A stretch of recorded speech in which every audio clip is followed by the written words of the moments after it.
Bien-aimés, je vous salue dans le précieux nom de notre Seigneur et Sauveur Yeshua Hamashiach. Et par la grâce du Saint-Esprit, aujourd'hui, nous allons parler d'un sujet. Nous allons débattre sur un sujet très important. Nous allons voir dans les Écritures pourquoi il n'est pas bon de se marier avec des inconvertis. Pourquoi une sœur dans le Seigneur ou un frère dans le Christ ne doit pas se marier avec un inconverti, c'est-à-dire avec un non-chrétien ou avec un païen ou avec quelqu'un qui n'est pas converti, qui n'est pas dans le Seigneur.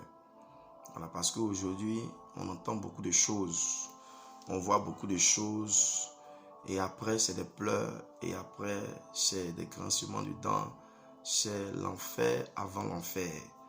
Voilà, dans les mariages, dans les couples. Et on voit aussi beaucoup de divorces dans le milieu chrétien. Beaucoup de divorces dans le milieu chrétien. Et nous allons débattre de ce sujet aujourd'hui, par la grâce du Saint-Esprit. Au travers des Écritures, nous allons nous appuyer sur une histoire biblique. Et le Saint-Esprit va nous montrer au travers des Écritures pourquoi il n'est pas bon. Pourquoi il n'est pas bon. Voilà, qu'est-ce qui arrive lorsque dans un couple est composé de chrétiens et de non-chrétiens, c'est-à-dire lorsque une sœur ou un frère se marie avec un non-converti. Donc on voit ce qui arrive dans ce couple, ce qui arrive sur ces personnes et ce que cela endommage. Donc on voit pourquoi il n'est pas bon de se marier avec les inconvertis. Nous allons d'abord prier et ensuite nous allons nous plonger dans les Écritures. Père, je bénis ton Saint-Nom, je te rends la gloire. Libra sataraita canta. Mainde libros conterrementolos kente lependosco eskepe. Esquilintolos kemendo mais kentolos kente.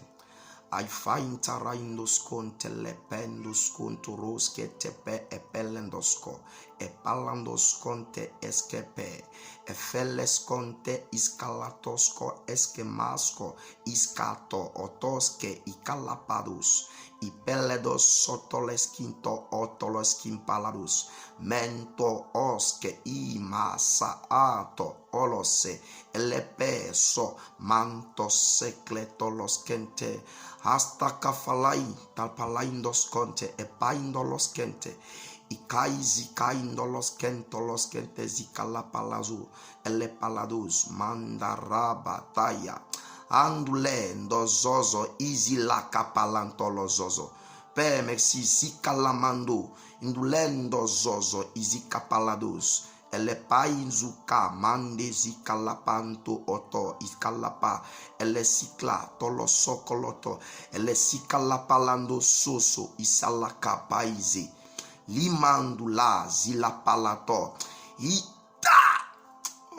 tala kapalando soso ikalapando soso iselepento manto so semele lemese sepele ele sobelendo sobeli sobelepelendos lemeli sobe lemeni sobento sobe epeto lo soto epeneni sobe pala kapalando soso ele simanto so ose que pete le peto so manto so mondo imando ondo zozo izele pelendos mandula saya karabos. Saint-Esprit, merci parce que tu nous parles maintenant, parce que tu nous mets en garde maintenant, parce que tu nous orientes maintenant, parce que tu ouvres nos esprits maintenant, parce que tu disposes nos cœurs, parce que tu fais comprendre ce message à tous ceux qui vont l'écouter. Et Père, pour que ton nom soit glorifié, pour prévenir, pour protéger tes enfants, Seigneur, pour les éloigner, Seigneur, de la ruse de l'ennemi, au nom puissant de Yeshua Mashiach. Amen. Saya karabos, lebra sata. Amen, amen, amen, amen. Et comme je disais tout à l'heure, nous allons partager sur un message vraiment qui est très important. Oui, parce que nous constatons de plus en plus des problèmes dans le couple chrétien. Des divorces, même des personnes qui sont en crise, qui aiment le Seigneur fortement, mais qui finissent par divorcer, qui finissent par craquer, par divorcer, qui savent que dans le Seigneur, il n'est pas permis de divorcer. Le divorce n'est pas biblique. Voilà. Tout le moment qui vous parle, j'ai eu des difficultés aussi. Et donc, j'aimerais vraiment nous éclairer. J'aimerais vraiment par le Saint-Esprit nous parler afin que si vous rencontrez des difficultés, sachez que d'abord le divorce n'est pas permis par le Saint-Esprit, ça c'est un. Et de deux, voilà, le Saint-Esprit va nous éclairer pour nous dire pourquoi il n'est pas convenable. Parce que la Bible dit dans 2 Corinthiens 6, verset 14 à 18, il n'y a pas de rapport entre Christ et Bélial, entre la lumière et les ténèbres. Voilà, donc il n'est pas d'accord. Il n'y a jamais eu de rapport, il n'y aura jamais de rapport. Donc, voilà, une des premières raisons fondamentales, il n'y a pas de rapport, donc il n'y a pas de lien. S'il n'y a pas de lien, il n'y a pas de rapport, c'est qu'il n'y a pas d'alliance aussi, il n'y a pas de mariage aussi. Voilà.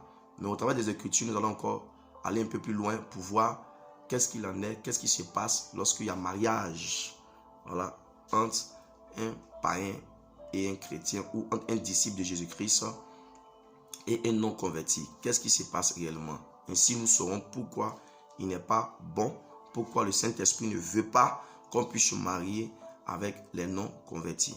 Là au Seigneur. Nous allons prendre nos Bibles dans le livre de Genèse, chapitre 34. On va lire du verset 1 jusqu'au verset 31. Voilà, on va lire du verset 1 jusqu'au verset 31. D'accord. Nous commençons. Or, Dina, la fille de Léa, la fille que Léa avait enfantée, excusez-moi, je lis dans la BIM, la BJC, la Bible de Yeshua Mashiach. Or, Dina, la fille que Léa avait enfantée à Jacob, sortit pour voir les filles du pays. Elle fut aperçue de Sichem, fils de Habor, le Hévien, prince du pays. Il l'enleva et coucha avec elle, et la déshonora. Son âme fut attachée à Dina. C'est-à-dire l'âme de Sichem fut attachée à Dina, fille de Yaakov, c'est-à-dire Jacob. Il aima la jeune fille et parla au cœur de la jeune fille. Et Sichem parla à Hamor, son père, en disant, prends-moi cette fille pour femme. Parce que son âme s'attacha. Elle a vu son père pour que son père s'attache. Son père puisse prendre, voilà, la fille pour lui, comme épouse. Au verset 5, Yaakov apprit qu'il avait souillé Dina, sa fille. Or, ses fils étaient avec son bétail au champ. Yaakov garda le silence jusqu'à leur retour. Hamor, père de Sichem, sortit vers Yaakov pour lui parler. Et les fils de Yaakov revinrent des champs dès qu'ils apprirent ce qui était arrivé. Ces hommes furent affligés et très fâchés à cause de l'infamie qu'ils avaient commise contre Israël, en couchant avec la fille de Yaakov, ce qui ne devait pas se faire. Hamor leur parla en disant, l'âme de Sichem, mon fils, s'est attachée à votre fille. Donnez-la lui, je vous prie, pour femme. Verset 9. Alliez-vous avec nous. Vous nous donnerez vos filles et vous prendrez pour vous les nôtres. Vous habiterez avec nous et le pays sera à votre disposition. Restez pour y trafiquer et y acquérir des possessions. Sichem dit aussi au père et aux frères de la fille, que je trouve grâce à vos yeux et je donnerai tout ce que vous me direz. Exigez de moi une forte dot et beaucoup de présents et je donnerai ce que vous me direz. Mais donnez-moi la jeune fille pour femme. Alors les fils de Yaakov répondirent avec ruse à Sichem et à Hamor, son père. Il parlait ainsi parce que Sichem avait souillé Dina, leur sœur.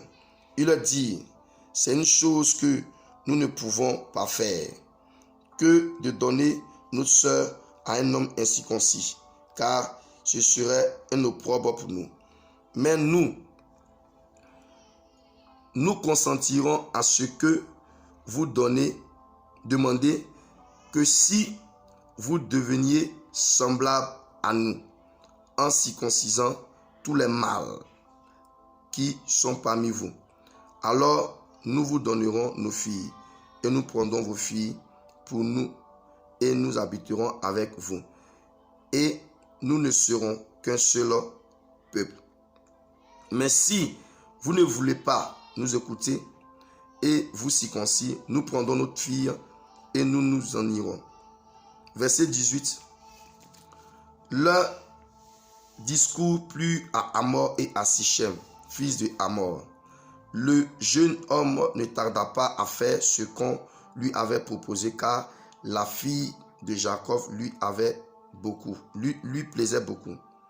Il était le plus considéré de tous ceux de la maison de son père. Verset 20.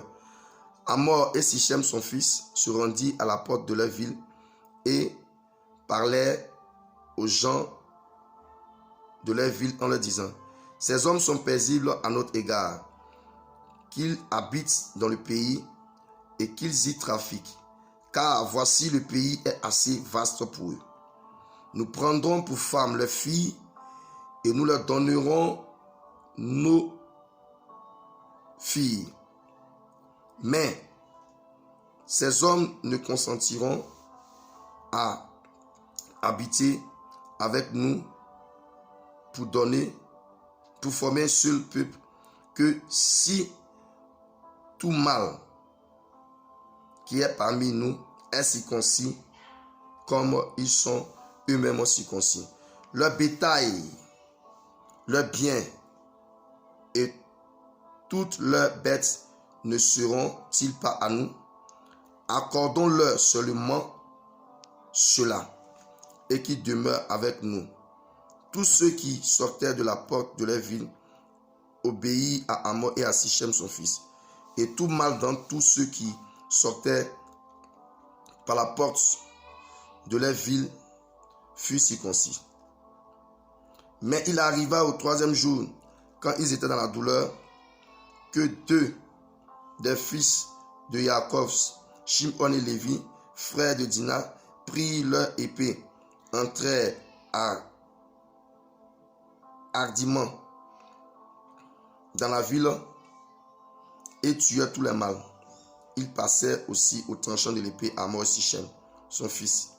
Ils enlevèrent Dina de la maison de Sichem et sortirent. Les fils de Jacob se jetèrent sur les tués et pillèrent la ville parce qu'on avait souillé leur sœur. Ils prirent leurs troupeaux, leurs bœufs, leurs ânes et ce qui était dans la ville et dans les champs. Ils emmenèrent et pillèrent toutes leurs richesses, tous leurs petits-enfants et leurs femmes, ainsi que ce qui était dans les maisons. Alors, Jacob dit à Shimon et à Lévi: vous m'avez troublé en me rendant odieux aux habitants du pays, aux Cananéens et aux Phérésiens, et je n'ai pas qu'un petit nombre d'hommes. Ils se rassembleront, et je n'ai qu'un petit nombre d'hommes. Ils se rassembleront contre moi, me frapperont et me tueront, moi et ma maison. Il répondit: doit-on traiter notre sœur comme une prostituée? Amen. Voici un peu ce qui s'est passé. Vous connaissez sans doute l'histoire, Genèse 34, de 1 au verset 31, l'histoire de l'histoire de Jacob concernant sa fille Dina, qui a été tuée, qui a été traitée comme une prostituée, qui a été en un mot violée par Sichem, le fils de Hamor. Voilà. Et l'âme de ce dernier s'est attachée à l'âme de Dina. Il a violé et son âme s'est attachée à l'âme de Dina. Et donc, il a demandé la fille pour épouse. Et lui et son père sont allés pour faire les préliminaires, pour parler, voilà, pour débattre de cela, parce qu'il aimait la fille. Son âme s'est attachée. Donc ici, on comprend que, voilà, le mariage, ce n'est pas les cérémonies de mairie, ce n'est pas seulement, voilà, des cérémonies de mairie, mais c'est d'abord, le mariage, c'est quand l'âme de quelqu'un s'attache, voilà. Il était déjà uni, parce que la fille était vierge, et il y avait eu une alliance. Il y avait le sang qui était versé. Voilà, vous savez que les alliances se font par la parole et par le sang. Mais il y avait le sang qui était versé, donc il y avait déjà eu alliance. Donc le mariage, ce n'est pas comme on met les alliances, les anneaux, les bagues là. Non, ce n'est pas ça. c'est lorsqu'il y a rapport, c'est lorsqu'il y a intimité, c'est lorsque l'homme découvre la femme. Voilà, lorsque l'homme et la femme se découvrent, lorsqu'ils s'unissent, ils deviennent une seule chair. Voilà, lorsque l'âme de l'autre s'attache à l'âme de l'autre, lorsque la vie de l'autre, l'âme c'est la vie, Lévitique 17, verset 11, Lévitique 17 même, que vous lisez du verset 11 au verset 14, 15, l'âme c'est la vie de toute chair qui se trouve dans son sang, qui est son âme. Là, le sang, lorsque le sang, voilà, le sang, voilà, c'est la vie de toute chair qui se trouve dans la vie de toute chair qui se trouve dans son âme. Voilà. Donc, quand l'âme se mélange, c'est le sang aussi qui se mélange et c'est tout, ainsi de suite. Donc, c'est là, c'est en ce moment qu'on parle de mariage. Donc, il y avait déjà eu mariage. Raison pour laquelle, ce qui allait se faire, il y avait déjà eu mariage parce qu'il était déjà allé avec Dina. Et ce qui allait se faire était des préliminaires. Il voulait l'avoir pour femme à ses côtés et tout ça, parce qu'il aimait. Voilà. Et donc, ils sont allés pour les préliminaires et pour en parler. Et il s'est trouvé que vraiment, il y avait une condition. Je vais aller un peu vite. Je vais simplement résumer puis aller un peu vite. Il y a eu des conditions qui étaient posées à Hamor et à Sichem pour qu'ils puissent prendre Dina, pour que Sichem puisse prendre Dina pour épouse. Les frères de Dina avaient demandé à Hamor et à Sichem de se circoncire, ainsi que tous les mâles. Voilà, vous savez que la circoncision, c'était le signe de l'alliance. Et aujourd'hui, la circoncision, c'est l'image de la conversion. La circoncision du cœur, qui n'est pas faite par des pierres, par les hommes, mais qui est faite par le Saint-Esprit. Le Saint-Esprit vient séparer notre âme, séparer notre cœur de cette vaine manière de vivre qu'on avait reçue de nos parents. Nous, lorsque nous sépare, nous justifie par le sang de Jésus-Christ. Voilà, et qu'on appartient à lui. On vient en lui. À lui. Donc, ils avaient demandé en un mot à ceux qui se convertissent. Et ici, j'aimerais noter ceci.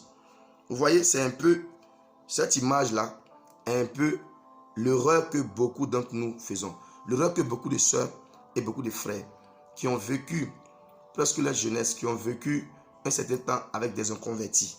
Parce que Hamor et Sichem sont des inconvertis. C'est pourquoi ils ont demandé à ce qu'ils puissent se circoncis. Ils sont des incirconcis, des inconvertis. Et les autres étaient circoncis. Et ils demandent, ils disent que, il a dit, c'est une chose que nous ne pouvons faire que de donner notre sœur à un incirconcis, car ce serait une épreuve pour nous. Effectivement, au verset 14. Parce que c'est une chose qu'il ne peut pas faire, parce que Yahweh a interdit cela. Comme je disais tout à l'heure, dans 2 Corinthiens 6, il est dit, il n'y a pas de rapport entre la lumière et les ténèbres. Il n'y a pas de rapport entre quelqu'un qui est converti et un non converti. Il n'y a pas de rapport, parce que les deux n'ont pas le même esprit. Les deux ne marchent pas avec le même esprit. Les deux n'ont pas la même vision. Vous voyez, les deux n'adorent pas le même Dieu. Et donc, ils ne pouvaient faire cela. Voilà. Ça serait vraiment un opprobre. Et c'est l'erreur que beaucoup parmi nous, beaucoup de chrétiens font. Ils commettent cette erreur-là. Non, il va se convertir. Non, il m'a promis de prier comme moi. Non, elle a dit qu'elle va se convertir. Elle va prier. Elle va se ranger. Elle va changer de vie. Voilà. Vous voyez, c'est un opprobre. C'est une grosse erreur. C'est une très grosse erreur. Il n'y a pas de rapport. Ça, c'est, vous voyez déjà, premièrement, hein, c'est un opprobre. Il n'y a pas de rapport. Il n'y a pas de rapport entre la lumière et les ténèbres. Il n'y a pas de rapport. C'est un opprobre. Quand on a lu tout à l'heure, vous avez vu que jusqu'à la fin, il y a eu la mort. Il n'y a pas de rapport. Donc, l'une des raisons pour lesquelles il ne faut pas se marier avec les inconvertis, hein, c'est parce que c'est un opprobre. C'est un opprobre. Les incirconcis, les inconvertis, les non-chrétiens, ceux qui ne sont pas disciples de Jésus-Christ, c'est un opprobre. Vous voyez? C'est un opprobre. L'âme de quelqu'un qui est chrétien ne peut pas se mélanger à l'âme de quelqu'un qui n'est pas chrétien. Il n'y a pas de rapport. Vous voyez? Et donc, ils ont dit c'est un opprobre. Mais malgré ça, ils ont dit nous consentirons à ce que vous devenez, voilà. à ce que vous demandez que si vous devenez semblable à nous en circoncisant tous les mâles. C'est un opprobre, mais il cherche à convertir les gens. Voilà l'erreur, comme je disais. Ne cherchons pas en tant que disciples de Christ à convertir qui que ce soit. La Bible dit, nul ne vient au Père que si le Père ne l'attire. Ce n'est pas à nous de convertir des gens. Ce n'est pas à moi de convertir celle avec qui je veux passer le restant de ma vie. C'est de ma vie sur la terre. Avant que l'enlèvement arrive ou jusqu'à ce que je meure. Ce n'est pas à toi, femme ou homme, frère ou soeur. Ce n'est pas à toi de prendre la décision, d'accepter, de consentir à cette demande. En demandant à X ou à Y de devenir semblable à toi. Ce n'est pas à toi. C'est une grosse erreur. C'est un opprobre.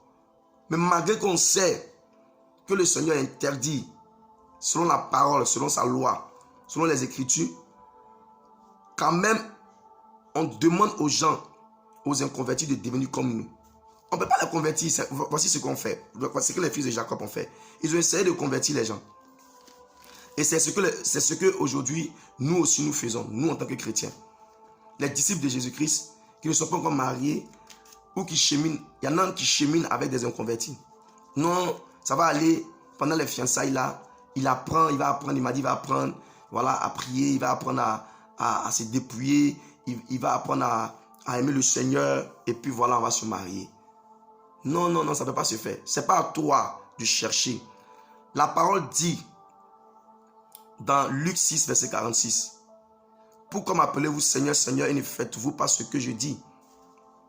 Pourquoi m'appelez-vous Seigneur, Seigneur, et ne faites-vous pas ce que je dis? Pourquoi m'appelez-vous Seigneur, Seigneur, ne faites-vous pas ce que je dis? » Pourquoi on appelle Seigneur? Pourquoi on le prie? Pourquoi on se consacre? Pourquoi on se sanctifie? Pourquoi on parle en langue? Pourquoi on l'adore? Pourquoi en tout cas en un mot, on adore le Seigneur et on ne fait pas ce qu'on dit? Pourquoi on dit on est disciple de Jésus-Christ et on ne fait pas ce qu'il dit? Pourquoi on dit on marche dans les pas de Jésus-Christ et on ne fait pas ce qu'il dit? Voici des personnes, des frères en Christ ici, qui sont circoncis, qui sont chrétiens, qui sont disciples de Yahushua et qui cherchent à convertir les gens. Qui cherchent à convertir des gens pour se marier avec. Ça ne se fait pas, mon frère, ça ne se fait pas, ma soeur. Si tu écoutes cette vidéo, si tu écoutes ce message, ce n'est pas moi qui passe, le Saint-Esprit qui parle, qui nous interpelle. Si tu l'as écouté, que tu es en train de cheminer avec quelqu'un qui est inconverti, stop. Stop, c'est un opprobre, ça ne se fait pas. Il n'y a pas de rapport entre toi et lui. Que tu sois un homme, que tu sois une femme, que tu es en train de cheminer, ou tu es fiancé à un inconverti, ce n'est pas toi. Ce n'est pas à toi de prendre la décision. Ce n'est pas à toi de prendre la décision pour qu'ils deviennent comme toi. Ce n'est pas à toi de décider qu'ils deviennent semblables à toi. Est-ce que c'est toi-même qui t'es converti? Ce n'est pas toi qui t'es converti. C'est Yahushua qui allait te trouver, qui t'a séduit. Et aujourd'hui, tu es amoureuse de lui, que tu sois un homme ou une femme. Parce que c'est l'église. C'est lui qui allait te trouver, qui t'a séduit. Donc, laissons le Seigneur faire. C'est la raison pour laquelle, concernant notre père fondateur, Adam, notre père, Adam, il a endormi Adam. On n'a pas décidé avec qui nous allons nous marier. On n'a pas décidé avec quel homme ou quelle femme nous allons finir nos jours sur la terre. Nous allons continuer cette mission. Nous allons continuer vraiment à adorer le Seigneur. Non, ce n'est pas à nous de décider. C'est pourquoi il a endormi Adam. Il a fait partie Ève et Adam. Non, c'est lui qui a amené Ève et Adam. Ce n'est pas Adam qui allait chercher. Donc, voici des gens qui aiment le Seigneur, dont le Père aime le Seigneur. Le Père a passé presque toute sa vie. Et arrivé chez les Éviens, en plus, c'est un territoire que Yahweh avait promis de donner à la postérité d'Abraham. Vous voyez? Donc, arrivé là-bas, et voici le rêve qu'ils ont fait. Donc, au cours de la marche, voilà. Donc, au cours de notre marche aussi, on fait certaines erreurs. Je nous en prie, tu n'es pas encore marié, ne cherche même pas, pense même pas. Elle n'a qu'à être belle comment. Elle n'a qu'à être jolie comment. Elle n'a qu'à être raffinée comment. Frère, cherche pas à ce qu'elle devienne comme toi. Parce que ce n'est pas toi-même qui t'es converti. Ma soeur, il n'est qu'un beau, grand détail. Avoir les carreaux de chocolat, comme on le dit. L'homme que vraiment ton cœur désire. Ce n'est pas à toi de le convertir. Ce n'est pas à toi de chercher à ce qu'il devienne comme toi. Ce n'est pas à toi de faire des efforts. Ce n'est pas à toi de lui parler, de parler à son cœur pour qu'il devienne comme toi. Non, ce n'est pas à toi. C'est au Seigneur. Et le Seigneur, il n'y a pas de rapport. Il n'est pas converti. D'autres même vont jusqu'à aller avec à vouloir convertir des musulmans. Non. Non, ça ne se fait pas. C'est un opprobre. Ça ne se fait pas. Vous voyez qu'à vouloir convertir des musulmans. Hein? D'autres vont jusqu'à vouloir convertir des musulmans. Donc, cette erreur n'est pas à faire. Comme on disait, des raisons pour, on voulait par le Saint-Esprit donner des raisons pour lesquelles il n'est pas bon de se marier avec les inconvertis. Parce que c'est un opprobre. Parce que Dieu ne veut pas ça. Selon 2 Corinthiens 6, 14 à 18, il ne veut pas. Il ne veut pas, il n'est pas pour ça. Il dit non. Et c'est non. Et si on aime le Seigneur, on fait ce qu'il dit. Comme on vient de le dire tout à l'heure, selon sa parole, selon Luc chapitre 6, verset 46, on ne fait pas ce que Dieu a dit de ne pas faire. Il dit, celui qui aime mes commandements, garde. Mais garde mes commandements, marche dans mes commandements. Donc si on aime le Seigneur, ne cherchons même pas, n'envisageons même pas à convertir quelqu'un qui n'est pas converti pour se marier avec. Non, c'est défendu par la parole. Comme ces personnes-là, ces frères-là, ils ont essayé. Ils disent qu'ils vont consentir, ils vont accepter cette demande en mariage. Si Hamor et Sichem et le reste deviennent comme eux, deviennent semblables à eux, c'est-à-dire circoncis, s'ils quittent leur état d'incirconcis et qu'ils deviennent circoncis. Or, eux-mêmes là, c'est Dieu qui a établi cette loi, cette alliance-là. C'est Dieu, c'est le signe de l'alliance entre Dieu et Abraham, entre Dieu et puis Yahweh et puis Isaac et Jacob, ainsi de suite. Ce n'est pas eux qui ont décidé de se circoncire. C'est Yahweh qui a décidé de mettre cette alliance-là. Et c'est une grâce. Voilà, c'est une grâce. La conversion, le salut, c'est une grâce. Ce n'est pas par nos œuvres. 2 Corinthiens et Éphésiens 2, verset 8. Nous sommes sauvés par la grâce et par les moyens de la foi. C'est un don de Dieu. Donc, ceux qui parlent là, ils n'ont pas décidé. Ils n'ont pas décidé. C'est simplement une grâce. Ils sont nés, ils sont venus trouver ça. Parce que ça avait été fait depuis Abraham a eu grâce. Trouver grâce aux yeux de Yahweh, du Créateur. Abraham est sorti avec son père. Il est arrivé à Charan, son père est mort. Et son père lui a dit de partir. Va où je t'enverrai. Et après, il y a eu l'alliance. Ce n'est pas Abraham qui a demandé à s'allier. C'est Yahweh. C'est Jésus qui vient, Yeshua qui vient nous trouver. Il vient nous trouver. C'est une grâce de prier. C'est une grâce de chanter. C'est une grâce de connaître la joie. C'est vraiment une grâce d'être le salut. C'est une grâce. Donc on a eu cette grâce-là. Et le mariage, c'est une grâce, c'est une institution divine. Ce n'est pas les hommes qui ont établi le mariage. Donc, raison pour laquelle il ne faut pas consentir à ce que X ou Y deviennent comme nous. Non, parce que ce n'est pas nous. C'est la grâce qu'on a reçue de se marier. C'est la grâce qu'on a reçue d'être chrétien, d'être fiancé à Yeshua. C'est une grâce. Donc, faisons plus cette erreur, mon frère, ma soeur. Il ne faut pas faire cette erreur. Même si ton âge est avancé, même si tu prends de l'âge, ce n'est pas la raison pour laquelle tu vas aller avec un inconverti. Ce n'est même pas une raison. C'est une opprobre, c'est un péché. C'est une insulte à Yahweh. C'est une insulte à Yeshua. C'est une insulte au Fils de l'homme. C'est profaner ton corps. C'est une insulte vraiment au sang de Jésus-Christ. c'est une chute.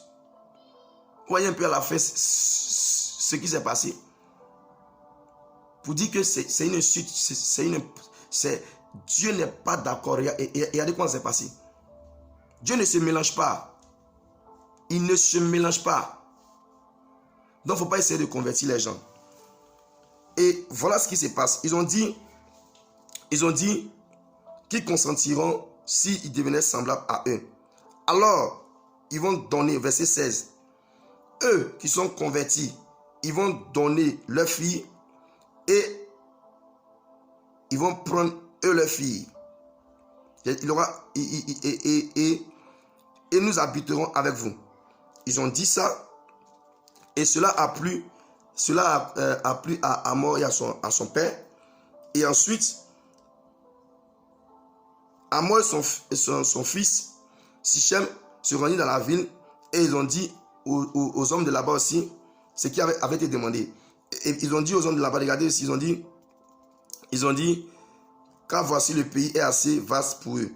Nous prendrons, vous avez vu, eux aussi ils ont dit, dans leur réunion, ils ont dit, nous on va prendre pour femmes leurs filles et nous leur donnerons nos filles.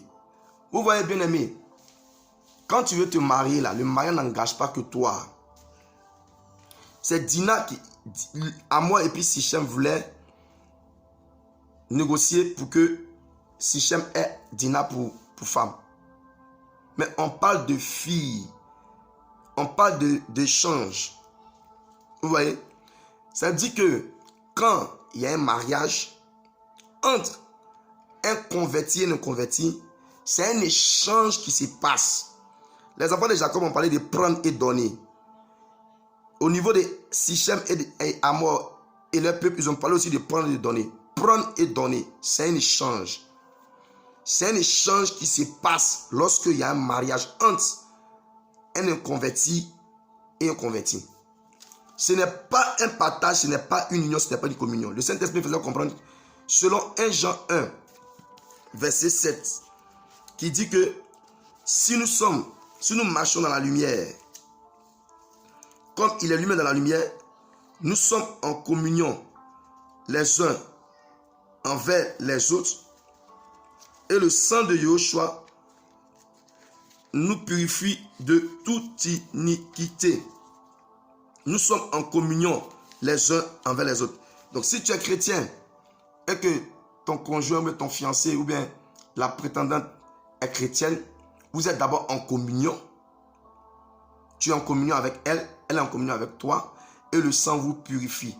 Donc c'est une communion, le mariage chrétien. C'est une communion, c'est une union, une communion. C'est une cérémonie par laquelle, voilà, il y a communion, il y a purification par le sang de Jésus, et il y a purification aussi de vos reins, de vos futurs enfants sont purifiés, ils sont sanctifiés, purifiés. Comme dans 1 Corinthiens 7, Paul a dit que si quelqu'un peut-être dans le monde ne savait pas tout ça, toutes ces informations, que c'est déjà marié avec un inconverti, et puis ils sont venus en Christ comme ça, et que le monsieur tarde à se convertir, c'est pas grave, faut pas le lâcher, parce que toi tu es pur. Si elle est pure, c'est qu'elle purifie le monsieur, purifie les enfants, vous voyez. Donc quand on est chrétien, il y a purification. Mais quand on sait tout ça, comme eux ils ont dit, que c'est un opprobre, c'est un péché, c'est une insulte.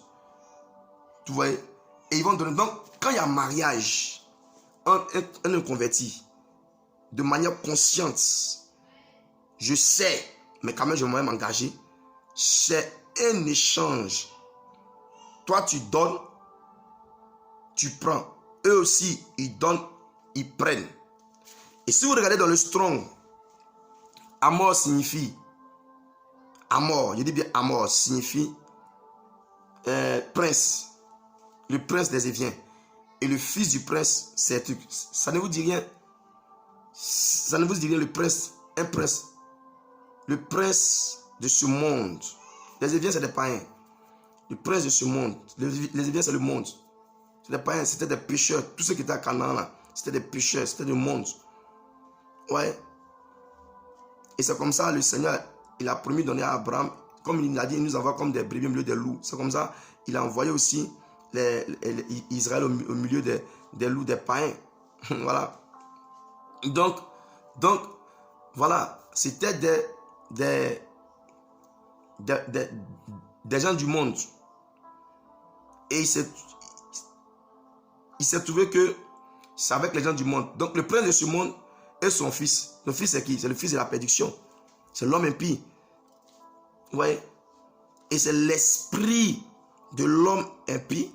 C'est l'esprit de la bête qui travaille avec les Éviens. Vous voyez? Donc il y a un échange. Donc il y aura un échange entre deux esprits. L'esprit de la bête. L'esprit de la bête et l'esprit et le Saint-Esprit. Oh, le Saint-Esprit ne se mélange pas. Or, la Bible dit dans Ephésiens 1, verset 3, que béni soit l'Élohim et Père de Yeshua Hamashiach, qui nous a bénis de toutes sortes de bénédictions dans les lieux célestes en Jésus-Christ. Donc nous sommes bénis dans les lieux célestes en Jésus-Christ. Quand on est chrétien, on passe par Jésus, on prend nos bénédictions et on marche avec nos bénédictions sur la terre. Donc on est béni de toutes sortes de bénédictions. On a toutes sortes de bénédictions. Donc un chrétien qui veut se marier avec un non-chrétien, un disciple de Jésus qui veut se marier avec quelqu'un qui n'est pas disciple, un inconverti de Jésus-Christ, qui a l'esprit de la bête, qui travaille avec lui dans sa vie, va et fait des échanges entre ces bénédictions, toutes sortes de bénédictions, et l'esprit de la bête qui est la malédiction. Qu'est-ce que les païens ont à nous donner? Si ce n'est pas la malédiction, qu'est-ce qu'ils ont à nous donner? Je vous ai dit au commencement que le mariage, ce n'est pas simplement une cérémonie au niveau de la mairie de votre commune et des salles de fête. Ce n'est pas ça. C'est plus que ça le mariage. Le mariage est une institution divine, c'est spirituel. C'est tellement spirituel, c'est plus spirituel que ce qu'on pense. Parce que regardez comment Dina et Sichem, il allait avec elle, la déshonorée, la souillée. Mais son âme s'est attachée. Pourtant, ils n'étaient pas encore allés devant les parents. Pourtant, ils n'étaient pas encore allés à la mairie, mais son âme s'était déjà attachée. Il y a eu alliance par le sang. Il y a eu alliance. Il a même dit que le jeune homme a parlé au cœur de... Dans d'autres versions. Tu vois?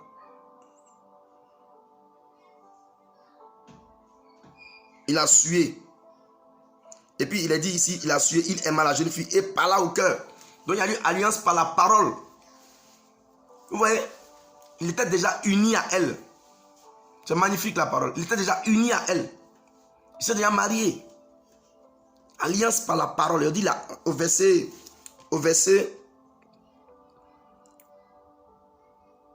on dit au verset, excusez-moi, il a demandé à son père de prendre au verset 5, au verset, prends-moi, non, au verset 4, et Sichem, voilà. Au verset 4, il a dit, et Sichem parla à Hamor, son père, en disant, prends-moi cette fille pour femme. Maintenant, au verset 3, on dit, son âme fut attachée à Dina. L'âme de Sichem l'attachait à Dina. Vous voyez, à l'âme de Dina. Vous voyez, fille de Jacob. Il aima la jeune fille et parla au cœur de la jeune fille. Vous voyez, il a parlé la parole. Il a parlé, il y a eu la parole et il y a eu le sang. Parce qu'ils sont allés ensemble. Donc il y a eu les deux éléments qui constituent une alliance. La parole et puis la parole et puis le sang. Vous voyez? Donc, il était déjà marié. Ils n'étaient pas encore allés à la mairie. Ils n'étaient pas encore allés parler devant les parents. Mais c'est déjà unis. Donc, le mariage c'est pas les actes de mairie. C'est plus profond que ça. C'est spirituel. J'étais déjà marié. Et c'est après, comme des situations comme ça qui arrivent aussi. Voilà. C'est après qu'il y a des situations qui arrivent. Et puis après, les gens vont devant les parents. Voilà, c'est le Seigneur qui sait pourquoi, c'est pas ça, on ne va pas condamner quelqu'un, mais on dit simplement selon la parole que ce n'est pas bon pour un disciple de Jésus-Christ d'aller avec eux, parce que quand il y a mariage entre deux chrétiens, c'est une communion. C'est une communion, c'est un partage. Mais quand il y a mariage entre un disciple de Jésus-Christ et un disciple de Satan, voilà, disciple de Satan, tout simplement parce que c'est l'esprit de l'homme impie. Ce n'est pas pour condamner quelqu'un, voilà, pas pour condamner quelqu'un, mais c'est l'esprit de l'homme, c'est l'esprit de la bête qui travaille, voilà, l'esprit de la bête qui travaille dans la vie de cette personne. C'est-à-dire quelqu'un qui a le Saint-Esprit, quelqu'un qui a l'esprit de la bête, voilà. Et en ce moment-là, il n'y a pas d'échange. En ce moment-là, c'est-à-dire que tu donnes et tu prends. Et eux aussi donnent et ils prennent. Comme on a vu ici. Et qu'est-ce qui se passe? Je parle des gens qui sont conscients, qui vont le faire. Et même si on n'est pas conscient, c'est ce qui se passe dans les mariages. Ce n'est pas la mairie, ce n'est pas les salles. Non. Ce n'est pas la fête, ce n'est pas les habillements, ce n'est pas les costumes, les robes. Non. C'est ce qui se passe dans une union. Il y a un échange. Mais quand c'est spirituel, c'est deux personnes de la même nature, c'est un partage, c'est une communion. Mais quand c'est deux personnes qui n'ont pas la même nature, c'est-à-dire un inconverti et un converti, ou un converti et un inconverti, c'est tout simplement un partage, un transfert, une communication. Voilà. Il communique l'onction, l'autre communique son onction à l'autre et l'autre communique son onction à l'autre. C'est un échange. Vous voyez? Un échange. Mais un échange de quoi? Nous, on est chrétiens, on est disciples de Jésus, on est bénis. On est bénis. On est bénis. On est bénis, on a toutes sortes de bénédictions. Je vous ai dit ça tout à l'heure selon Ephésiens 1, verset 3. On est bénis de toutes sortes de bénédictions dans les lieux célestes en Christ. Donc quelqu'un qui est en Christ est béni. Donc il a des bénédictions. Il a toute la faveur de Yahweh avec lui. Donc quand il va se marier, c'est toute cette grâce, cette faveur, cette bénédiction qu'il transmet. Donc eux, ils ont dit, et ils vont prendre tes bénédictions. Ils vont prendre tes bénédictions. Et ils vont te donner quoi? La malédiction. C'est des démons. C'est des démons. C'est des démons qui vont donner pauvreté. Ils vont donner stérilité. C'est pourquoi vous voyez que dans d'autres unions, dans la vie de certaines personnes, il y a la stérilité. Parce qu'il y a des gens qui ont fait des mariages avant nous. Il y a nos parents qui se sont unis par des rapports. Avant, les parents, c'était difficile pour aller à la mairie. Ils s'unissaient par des rapports. Mais quand c'était pas des chrétiens, voilà ce qui s'est passé. C'était des mélanges. Il y a des démons qui prennent possession, oui, des enfants qui sont dans leur règne. Parce qu'ils ont dit, on va prendre vos filles. Vous allez prendre aussi nos filles. Donc ça n'engage pas seulement que les mariés. Il y a une histoire des filles, des enfants. Donc quand on se marie avec un inconverti, c'est un échange qui se passe. Un échange de capacité, un échange de talent, un échange de dons de grâce, un échange. C'est un échange entre la bénédiction et la malédiction. Et ils prennent ton onction, ils prennent ta malédiction, ta vie de consécration que tu as eue pendant des années. Cette vie de consécration, cette onction que tu as emmagasinée, cette vie de croissance spirituelle que tu as emmagasinée pendant des années, et ils prennent ça, cette puissance-là, ils la prennent, et puis en plus, eux, ils te donnent vraiment l'apostasie, le mélange, la confusion, voilà. Ils te donnent la lourdeur, l'assouplissement. Hein? Tout ça pourquoi? Ils ont dit quoi? Pour qu'ils habitent avec nous, ils deviennent un seul peuple, pour devenir comme eux. Hey! Pour devenir comme eux. C'est la Bible qui le dit. Les enfants de Jacob ont dit on va devenir un seul peuple. Eux, ils ont dit pour qu'ils habitent avec nous. Oui, au verset 15, les enfants de Jacob disent alors nous vous donnerons nos filles et nous prendrons vos filles pour nous et nous habiterons avec vous. Vous avez vu ça? Ils n'ont pas dit vous habiterez avec nous, hein. Nous habiterons avec vous. Donc mon frère, ma soeur, disciple de Jésus-Christ, si tu es marié avec un inconverti là, c'est pour habiter avec l'inconverti. Allez dans le royaume des ténèbres, je vous ai dit que par le Saint-Esprit, que Amos signifie prince. C'est l'image du prince de ce monde. Et son fils, Sichem, c'est l'image du fils de la prédiction. L'homme impie. Voilà, donc c'est des gens qui travaillent avec l'esprit de la bête. Donc c'est des inconvertis, c'est des gens qui ont l'esprit de la bête.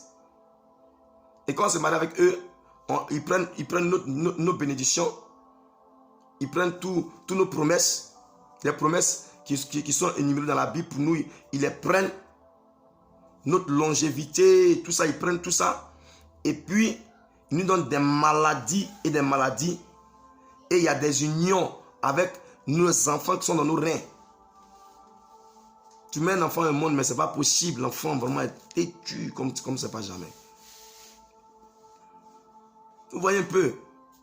Donc ça engage aussi les enfants. Donc les enfants aussi sont compétents. Voici l'une des raisons aussi. Les raisons, la première raison, c'est parce que quand un disciple de Jésus-Christ se marie avec quelqu'un qui a l'esprit de l'homme impie, qui a l'esprit de la bête, c'est un échange. Et nous sommes perdants. On est perdants. C'est nous qui allons habiter avec eux. La deuxième raison, c'est pour habiter avec eux. C'est pour aller habiter avec eux. Et vers la fin, ça amène la mort spirituelle, la séparation avec Elohim. Vous avez vu qu'il y a eu la mort après. Donc pour habiter avec eux dans les ténèbres, pour mourir, la mort spirituelle, pour s'éloigner de Dieu, pour ne plus prier. C'est normal s'il y a la lourdeur, il y a l'assoupissement, il n'y a que des bavardages, il n'y a que des querelles. Tout le temps des querelles. Tout le temps des querelles. Tout le temps des querelles. Voilà ce que ça donne après. La séparation, il n'y a plus de prière, il n'y a plus de moment de vie de prière, il n'y a plus de vie de jeûne. Donc, en réalité, il ne faut pas se marier. Parce que Dieu n'aime pas, Dieu ne veut pas. Un, parce que c'est un propre. Deux, et trois, parce que c'est un échange qui se passe lors de cette union-là. C'est des échanges de bénédiction. De la bénédiction, on bascule vers la malédiction. Et la malédiction, vous savez tout ce que c'est.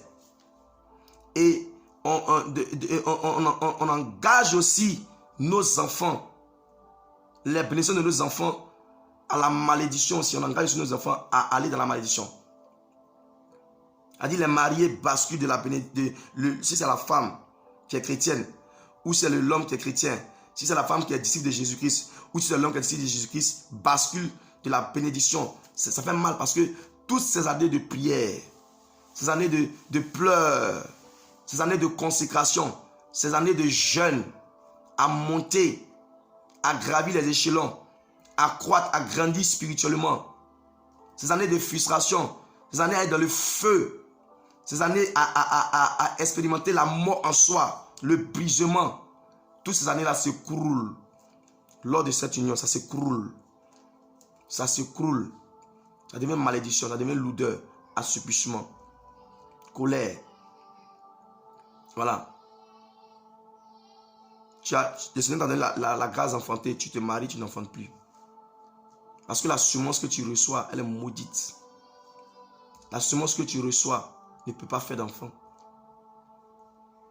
Oui. Parce que la semence que tu reçois ne peut pas faire d'enfant normalement. Parce qu'eux, ils ne veulent pas la multiplication. Ils veulent eux se multiplier.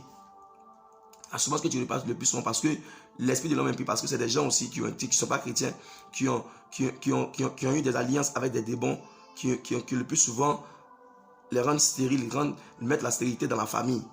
Donc si tu as eu la malchance d'aller avec quelqu'un comme ça, tu ne peux pas faire d'enfant. Voilà. Et la malédiction, c'est ça, c'est la stérilité. Ils viennent pour voler l'intelligence. Ils viennent pour détruire l'intelligence. Il y a des soeurs et des frères qui ont des enfants, ça n'arrive pas, ça ne peut pas, ça ne décolle pas à l'école. C'est la sorcellerie. Parce que tu allais peut-être te marier avec quelqu'un qui est non converti. Si tu es marié à lui dans sa famille, il y a eu alliance, il y a eu des choses qui ont été faites. Ce qui fait que, voilà, sa semence n'est pas une bonne semence. Sa semence n'est pas bonne. Donc, c'est aussi une histoire de semence. Chacun sème.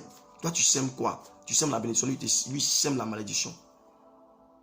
Et regardez les enfants qui sont au milieu. Oh, la Bible dit les mauvaises compagnies corrompent les bonnes mœurs. Donc, c'est eux qui gagnent. C'est pourquoi les enfants de Jacob ont dit on va habiter avec vous. Ils n'ont pas dit